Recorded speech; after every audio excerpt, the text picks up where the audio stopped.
دہشت گردی اور کمزور معیشت ایسے مسائل ہیں جن کو سلجھانے کی کوشش افغان صدر گزشتہ 1 برس سے کر رہے ہیں۔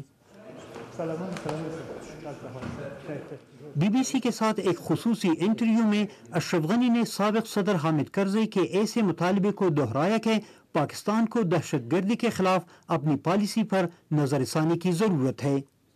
اصلی خبر داده پاکستان باید ترور مقابل کے اصل بات یہ ہے کہ پاکستان دہشت گردی کے بارے میں ایک ہی موقف اپنائے۔ اس سے قطع نظر کہ دہشت گردی میں کون سا گروہ ملوث ہے، وہ ایسا تو نہیں کر سکتے کہ اپنے ملک میں تو دہشت گردی کے خلاف سخت موقف اپنائیں، لیکن جو افغانستان کو برباد کر رہے ہیں ان کے لیے الگ موقف اپنائیں۔ هغوی باندې بل دریځ ولري۔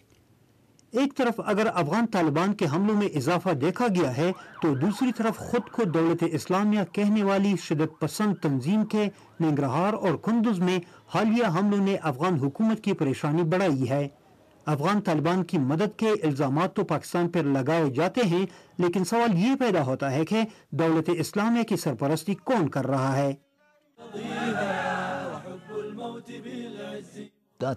منطقی کے داعش کی مدد کب اور کس نے کی اور جب وہ اس پر پشیمان ہوئے، وہ تاریخ دانوں کو پتا ہے، نہ کہ ہمیں۔ نمکت سیاسی مبصرین سمجھتے ہیں کہ صدر غنی اقتدار سنبھالنے کے 1 برس بعد بھی وہ کچھ نہ کر پائے جو وہ کرنا چاہتے ہیں۔